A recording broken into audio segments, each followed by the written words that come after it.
All right, welcome. Sorry for being about 3 minutes late. The little bit of internet play here going on, and it seems to be disruptive at times. So I'm here, glad to be here, and as you all tune in, I hope you can hear me. So today's topic is called One Grace Key is to Remember to Be Unconditional Now. And the reason why that was chosen was there's a need to be in an unconditional state of mind as much as you can, because there is so much going on, and it's essential for us to be able to get our bearings, to get straight, to be in a place we are where we can feel wholeness. Now, we may not feel complete in that sense, but in any event, we are allowing ourselves to feel whole. And during this time, since there's so much that's going on, we have to allow ourselves, literally give ourselves permission to be more open. It's almost going to feel like a great test. If you are like myself, I always feel that I'm open, but somewhere down the line, sometimes I realize I'm not as open as I should be. Sometimes there's this intense desire or feeling, and I have it a lot, to shield up when I don't have to, because sometimes shielding up can be cutting yourself off. So what I try to do is I try to feel what I should be feeling. And so sometimes, like, if you find yourself in a matter of like some level of confrontation that pops up in front of you, there's that need for you to protect yourself. And sometimes we have to, have that. It's like in the human form, it's a necessary reaction to, protect yourself, ward something off from you, or to hit back, retaliate. And as time goes on, the older I get in this suit, this earth suit, the more I realize I don't have to do that all the time. In fact, I don't have to do it at all. All I have to do is sometimes remain neutral. So if I allow myself to remain neutral in any given situation, then I'm allowing myself to go through the experience faster. And in the process of going through the experience faster, I'm allowing myself or permitting myself to know that I'm always in the right place, the right time, the right moment, and whatever I'm going through is like the cliche people use, and this too shall pass. So it's like you have to realize, okay, and then in that process, I'm realizing too how much of myself is invested in the energy. How much did I contribute to the energy? Because we know sometimes we'll go through something and we'll go without thinking for ourselves. We'll go, okay, we'll agree to something, and then find out later that's not what we should have been doing. We should have been taking a stance, whether it's a firm stance, a mid-firm stance, or a gentle stance, but nonetheless, stand up for ourselves, take that stance, and not let ourselves get bamboozled into a situation. Because sometimes other people are unconsciously throwing their stuff on you. There are people who are consciously, willfully throwing their stuff, meaning their garbage thoughts on you, garbage feelings on you, not wanting to take full responsibility for their actions, so they throw that on you. It's like having a bad neighbor who doesn't like you for whatever reason, and you've always been polite to the neighbor, and every time you go out to cut your lawn or whatever, you're finding cigarette butts on your side of the fence. And you're going like, well, I don't smoke. I'm the only one here. Why am I finding cigarette butts in my yard? And it's a constant practice people do, throwing their stuff at you. And often I know for myself, I have to watch so that I don't get triggered by that. That's important. I have to make sure that I am not being triggered by that energy. Because if I let myself become triggered by it, then I go backwards. It's like I start sliding back down the hill, sliding back down the mountain. So we often have to pay attention. People, we talk about accountability, which is, being accountable for what you're saying or doing, being responsible for that. Watch how you do respond in given situations that you experience. I remember when I first was waking up fully in the field, um, I used to say to myself, "Oh, I'm not going to." Now, I was coming straight out of a meditation, and I go, "I'm not going to get caught up in somebody's BS today. I'm not going to get angry about anything." With about 2, 3 hours later, something would happen, and I was getting angry, and then I'd catch myself at the end, it's like, I just said I wasn't going to do that. Like, why is that happening? And that was, we would say the universe testing you, God testing you, really you testing yourself, putting yourself out there, and then realizing you're not ready. But then as I got older, now that happened a lot in my 20s, late teens, in college, early 20s. And then once I got away from those types of influences, those types of friends, then I began to be able to sit with myself more.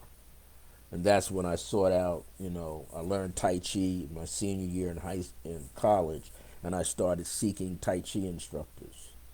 I was always fortunate to find the ones who, they could do the Kumite style of it. They could protect them. I've seen them protect themselves in the street with it.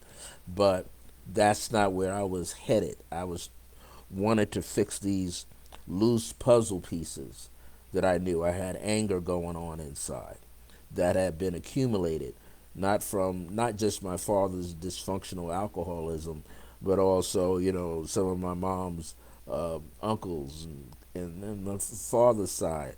But then there was also friends that, I realized I was enabling them. They were getting high, and I wouldn't say anything about it. I was in their presence. I wouldn't leave their presence because I thought if I left their presence, it showed a downside or a negative side of myself. So I had to really fight the inner fight with myself. And whether I went from whatever experiences I was having with my older siblings, certain cousins, older friends, younger friends, friends my age, high school friends, college friends, and it just went on and on and on and on and on, until I had to find a way to break away out of a situation. And I remember my late mother, who was my first spiritual teacher, she would say something like, "Son, when you feel like you're blocked in, you're walled in, there's no way out, and you find yourself a little pick hammer, it says keep chopping away in the wall. Soon you're going to make a way for yourself." And no matter what I did, different organizations I belonged with, but I was always allowing myself to get caught up in their stuff. And I wasn't allowing myself to see that I was letting myself get caught up in their stuff. And eventually I broke away from a lot of organizations. This is back east. Broke away from a lot. Religious ones, other kinds, just to find some space to myself. So this title that I have here, One Grace Key, is to remember to be unconditional now. And I thought about it when I finally came to that about 2 a.m. this morning, finally got it. And I was saying like, okay, this is the title, because it's talking about being unconditional. Being unconditional means there's no strings attached. You're not trying to pull somebody into your stuff, and you're not letting them pull you into their stuff if they got any stuff. Okay? Um, you have to remember, you have to bring all your thoughts back together about who you are and what you're trying to do or striving to do, and how you want to be presented in the world, how you want to show up in the world, right? And the now of time is all we have. So in this moment, day to day, we are we should be more conscious of showing up better. Now, not showing someone else up, not being competitive, not being the bully, not being pushy, not overwhelming other people with our thoughts, opinions, or our truths, because everybody has their own truth, but not trying to put that truth on somebody else. Like I'm here today. I'm not here to sell what I'm talking about. I'm just expressing a thought to all of you. And these topics that I choose are often topics that I have experienced, or in the moment of experiencing, or I know I will experience. And I'm willing to come on and share it. But the other part of sharing this is I have to allow you to see inside of me. I have to become transparent enough so that when I'm speaking, what I'm saying is the truth and nothing less. So I call it One Grace Key, because grace is just not always soft and loving energy. Grace is firm energy, firming up, showing strength, not for others, but for oneself, to show up and be strong for yourself. Now, is not being competitively strong, because your strength might be under the bar according to someone else, or it might be above the bar of someone else. So it's grace is showing up for you, being responsible for you, being accountable or held accountable for what you say, do, think, act, or don't say, do, think, or act. Grace is about being in the present moment.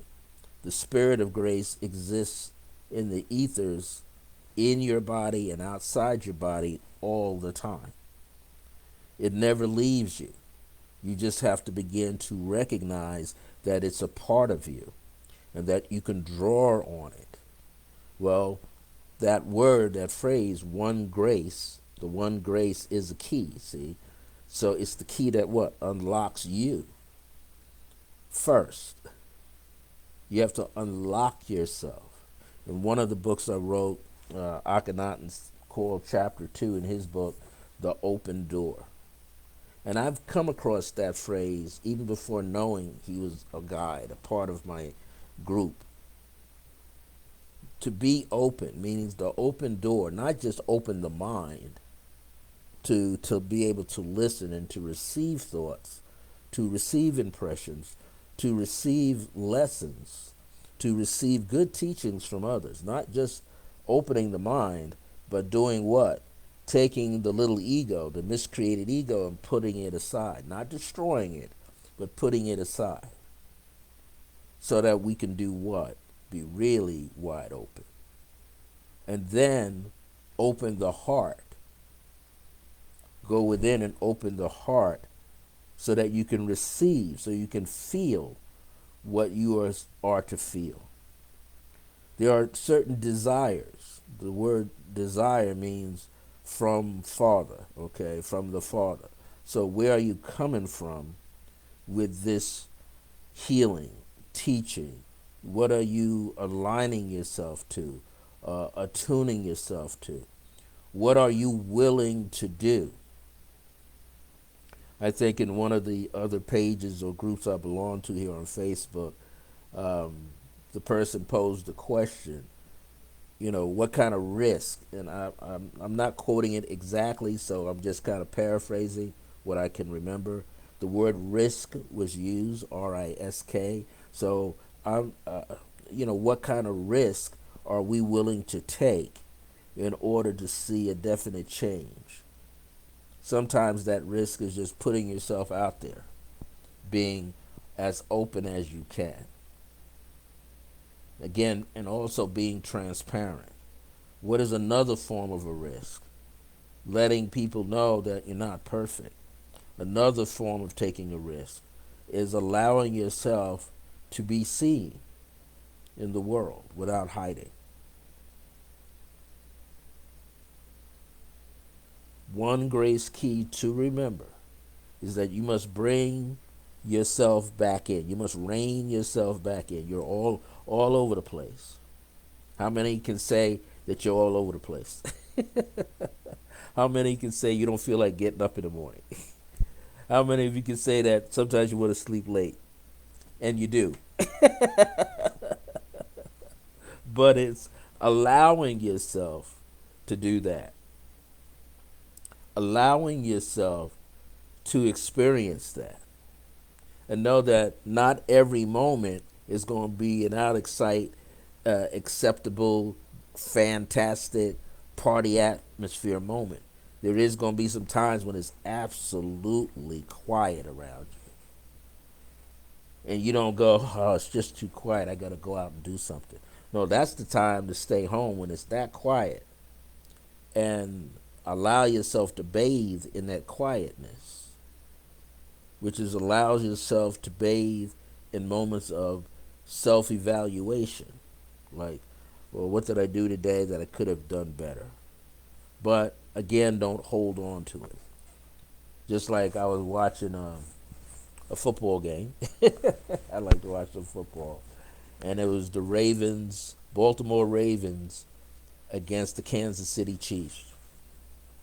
And usually, this was 2 Sundays ago, usually Pat Mahomes, the second, he's a fabulous quarterback for the Kansas City Chiefs.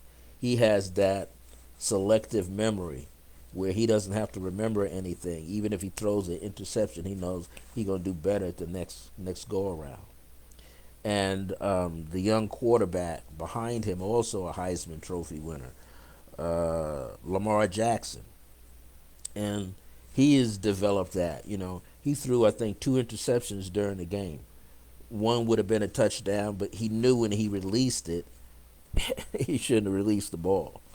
So he had 2 interceptions. But the beauty was, one of the sportscasters says he's developed selective, not only selective memory about his errors and his mistakes, but he's now doing it in the game where he's oblivious to an error, erroneous error, a misthrown pass, overthrown pass thrown too short behind the receiver, or didn't see the linebacker there.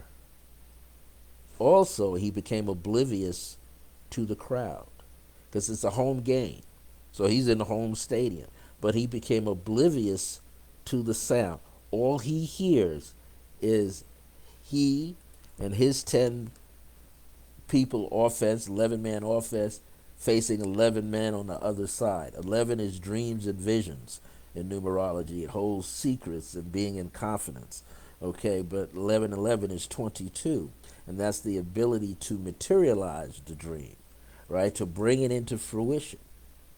So it's interesting when you see this, see the metaphysical, spiritual, numerology flavor in there, and see the refs running around. They represent something. But to see 2 athletes, 2 quarterbacks, block sound out. and all they hear is the sound of the players on the field. It is the same in my talk today.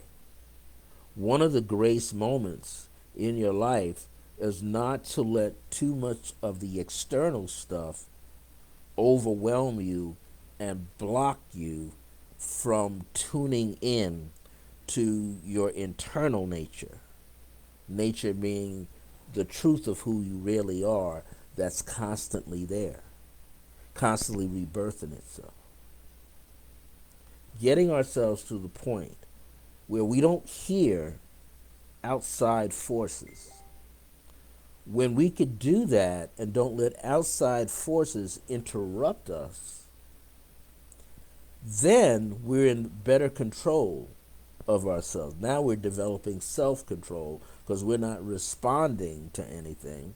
Neither are we creating a sense of fear about what we're doing or about to do. We're not living fearful. We're not worrying about what's going to happen next. We're just staying right in the moment.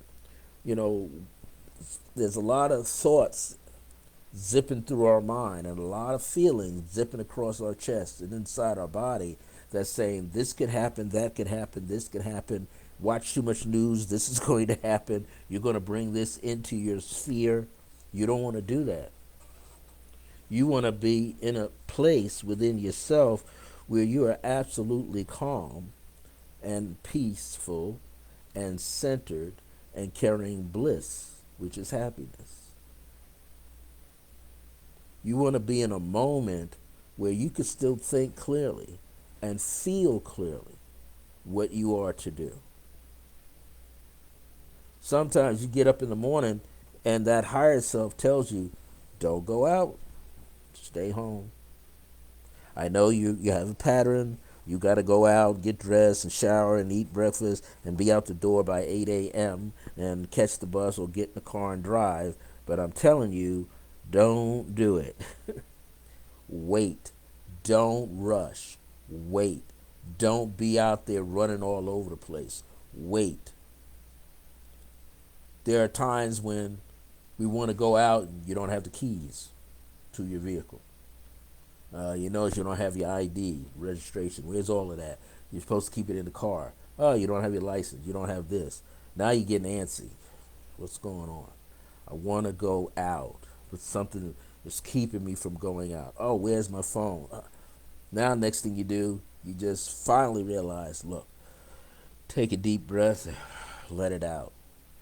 Now, I'm just going to be patient, calm down, and I'll get that little tap on the shoulder that says, okay, you can go out now. And everything is right there that I would have misplaced. Now I can go out. Well, before I complete this talk, I hope that many of you that have joined us are enjoying these talks that we're doing here for Resident Essentials. The founder and wonderful person that she is, Michelle Vidal. She's here every Friday with Swanda, bringing you important metaphysical teachings that unlock and allow you to harness a new thought, a new thing about yourself, so that you can, move forward in your life. And we all are doing that. You have Donna Dominion Tarot, who comes on Tuesdays through Resident Essentials, and she has a topic that she speaks of in a card of the day, and then she does the one card readings.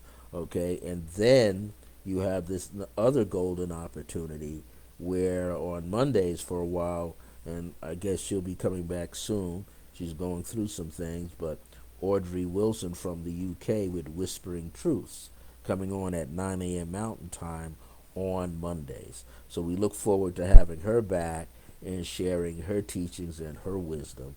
And there's so many others that are here. And then every Thursday, I'm here with Wisdom Keys. But I want to let you know that if you're right here in the state of New Mexico, anywhere from Santa Fe here to Albuquerque to Los Lunas or Bellens and anywhere in between, this Saturday is going to be a special thing that I'm going to be doing. Okay, well, every Saturday there's an ongoing Creative Path Work meditation series where I actually use guided meditations, but I help you to fine tune the way that you breathe in your meditations so that your meditations have a greater fullness in them when you're breathing and that you become more centered.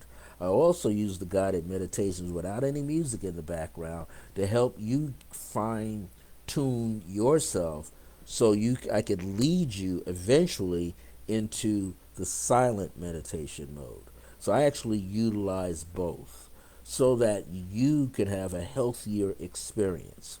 And that is every Saturday at 11:30 a.m. Mountain Time for 1 hour here at Resident Essentials. Well, I'm in my home right now, so over at Resident Essentials, you can have that experience 11:30 a.m. to 12:30 p.m. and the cost is only $10. 10 ones. So you can have this experience and really learn the gem, the reason for guided meditation. Over these 40 plus some odd years, and I've been into meditation since 1971 when I became a sophomore in college, okay? And I started getting into meditation and sitting with people and experiencing the Zen and the Buddhists and all these people on campus doing different things, and me going out into the woods, and just hearing nature and meditating on that, and rivers, hearing the sound of water. Later, doing Tai Chi in my senior year and taking that in, slow motion meditation, and then just keep graduating. Well, anyway, because I learned these different things to do with concerning guided meditation, even having the opportunity where, since I lived on Long Island, a lot of people taking my meditations were psychotherapists. So they were dealing with their clients and they were trying to help them have a breakthrough. So they would send their client to me. And that's when I learned that, okay, I couldn't use the standard guided meditations I was doing. I started talking to them and finding out what they were going through. And I would take a little pebble out of their experience and turn that into a guided meditation, and they started having their breakthroughs. Let me get a little sip of water. So you could have a breakthrough also by coming to that class. It will certainly help you. We meditate on a lot of things, colors, you name it, anything that will open you up. Now, here's the next treat. Later on that day, at 1 p.m. to 3 p.m., I'm going to be doing an event called a Day of Remembrance. Sometimes I call it an Afternoon of Remembrance with myself, Brother Francis. From 1 p.m. to 3 p.m., the admission is $20. I'm going to use one of my original Creative Path Work meditations, a shorter variation where we meditate on something and the energy and the silent energy mode comes into play. And that allows us within about 10, 15 minutes, right in that time frame, about 10 minutes, to be really opened up to receive. Now, when people are in this type of meditation with me, I go around the room and I hear the particular messages that each person as an insight is to receive for their betterment, for their clarity of their purpose here, for what they're doing. So I welcome you and invite you to come. I even have one of my students. He won't be here. He lives in Brooklyn, so I'm gonna bring him in on Zoom so he can participate. And he's a wonderful person. His name is Brandon, and he's studying many modalities, and he's very good at what he's doing. So he's going to take the class with us through Zoom. I have to position him just right so he can see everybody and everybody can see him. So it's going to be a glorious opportunity. We're going to have a great time. It's from 1 p.m. to 3 p.m., a day of remembrance. You get information not just from me, but information from Mother Grace and Grandma Charlotte.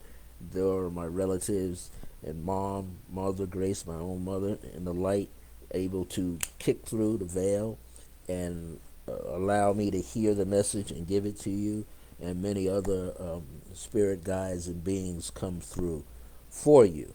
So If you want to be there, show up at between 12:30 and 1 o'clock. I want to start right on time at 1 p.m. So maybe start coming to Resident Essentials, 3107 3107 Eubank Boulevard Northeast in the Scottsdale Shopping Plaza, which is located like less than a half a block, a tiny bit right there at the intersection of where Eubank meets Candelaria Boulevard.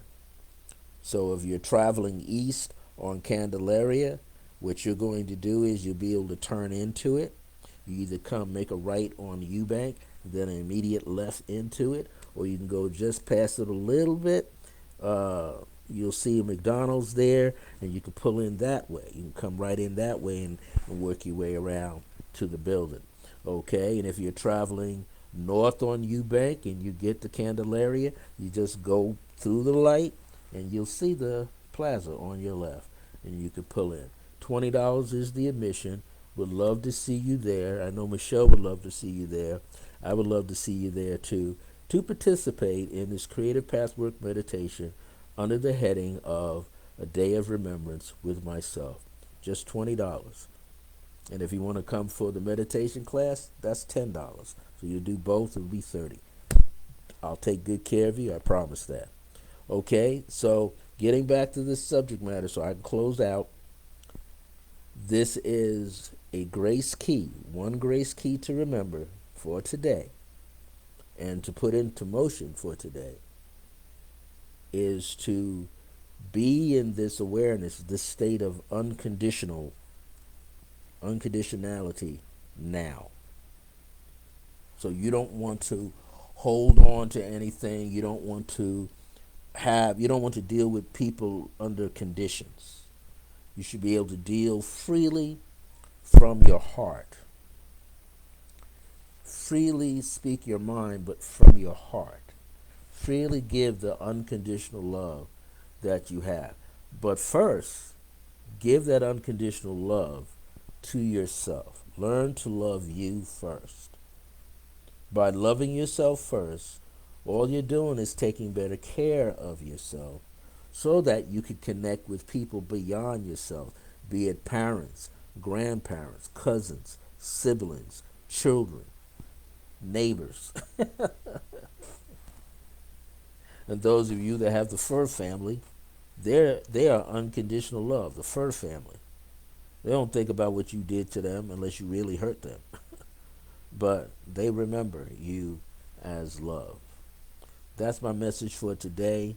Thank you for joining me. I'll be back next Thursday with another topic for Wisdom Keys with myself, Brother Francis.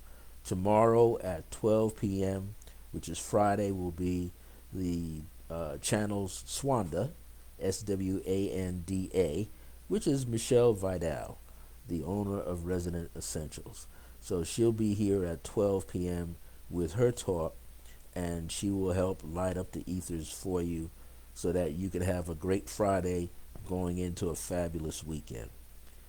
And again, always stay tuned. If you have any questions about anything that we're doing, always ask. We're here to help you. And if you have any questions about what I talked about today, you can find me on my Circle of Grace 1 page or my regular personal Facebook page. And you could send me your questions. Or email me at iam.circleofgrace1@gmail.com. All right, everybody. My grace is your grace. Until next time, remember that divine grace is a blessing as we are alive and well in the age of remembrance. See you next time.